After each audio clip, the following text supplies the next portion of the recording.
Growing up, most of our teachers used to make comments like, most of you guys would be dead or in jail by the age of 18 or 21.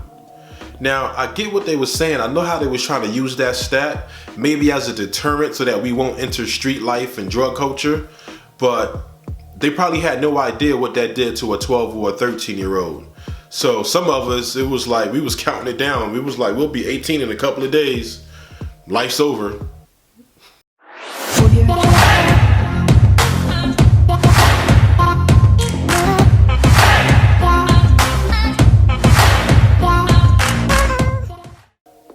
This is 5 lies that you were told that you probably still believe today.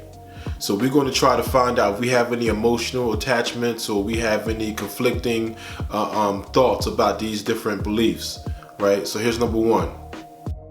Number one, you need to go to school to be successful. Now, we all know there's a long line of entrepreneurs that dropped out of school to chase their passion and had a huge amount of success. Now, don't get me wrong, I'm not saying education is not important, but what I'm saying is for you to really be successful at whatever you choose, you may need some other ingredients like passion, drive, persistence. Now, they say only 25% of college graduates still work in their major. So basically, if you can find something or a hobby that you get lost in, that time doesn't matter how much time you spend, you're not trying to go to lunch every 5 minutes, then that may be something, if you find a way to monetize it, you may be better at. I know tons of people that want out of their jobs now, and that's because they have a degree, and that degree have them working in a certain field that they want out of, because they want to chase their passion. So, do school really matter? Do you really need a degree to chase your passion? All right, next.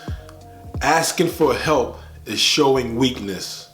Now, I get it. We got the macho thing. We got the Miss Independent. Some of us got the entrepreneur thing. If you want it done right, you do it yourself. But here's what it is. Some of the most successful people I know, all they do is ask for help. They ask for help from their advisors. They ask for help from their lawyers. They ask for help from their accountants. And they know how to ask for the right help to get the right outcome. So basically, all the truly successful people I know love to help. And they will help you as long as you show them that you're serious and that you're going to utilize the information they give you. They will help. So what I suggest is mentor up and definitely ask for help. Okay, next. Only bad people get rich. Now, at some point, we pick up bad money emotions, either through our parents or through our environment, etc., etc. So we start to think of things like a rich person had to do something illegal to get his money, or it's easier for a camel to go through the eye of a needle than for a rich man to get into the kingdom of heaven. You know, that may be religious, but somewhere along the line, we pick up these negative money associations. So how can we have negative money associations and we wake up every day trying to chase our bag? So there's a saying that says, if you was to take all the money from all the wealthy people around the world, and if you divided it evenly, within 5 years, all of that money will be right back in the hands of those wealthy people because their mentality is different. They may not view money the same way that a poor person view money. And let's just get this straight. Money is an exchange of value. You understand? It's kind of like the teacher versus the NFL quarterback, right?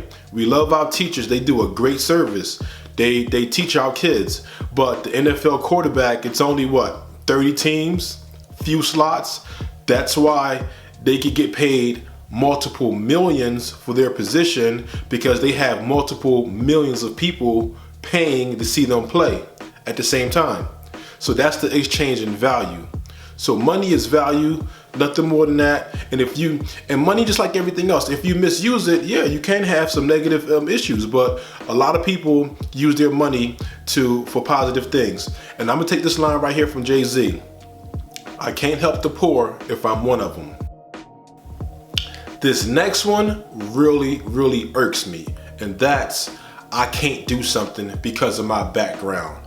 I can't do something because I'm male or I'm female or because of my race or because I was born on the other side of the track. If anybody should have 1,000 excuses, it should be me. But no excuses.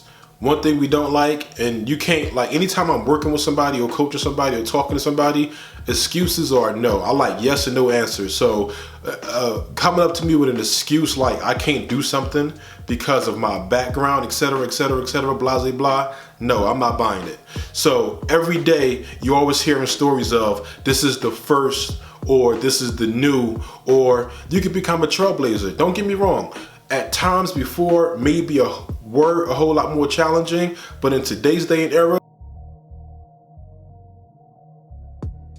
now, there used to be a saying to say, get up and get out and get something.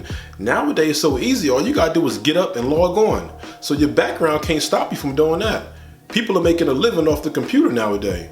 So what is your background gonna stop you from making a living on the computer or chasing a certain goal?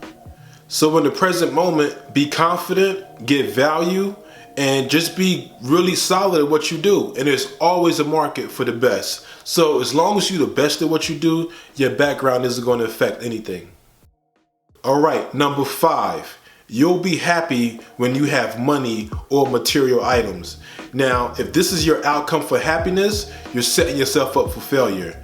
I know people that have created huge financial success, but right now today, they're depressed. The reason why they're depressed is because they have to maintain something they no longer want. They're not happy with their day-to-day. And then there's people that find happiness in the simple things in life. There's a saying that says, if you buy a new outfit and a new car, then you're just pulling up to your problems in a new outfit and a new car. You understand?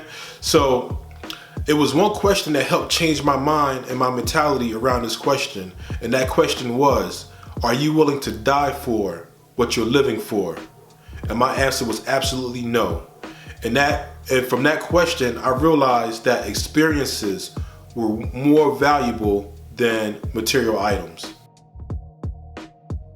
All right, to sum it all up, it's amazing how some of these lies or falsehoods or misstatements could affect us all these years later.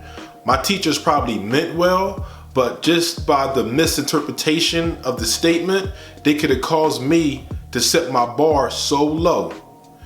We probably learn other things through experience, but there's nothing worse than to set your bar so low and hit your target.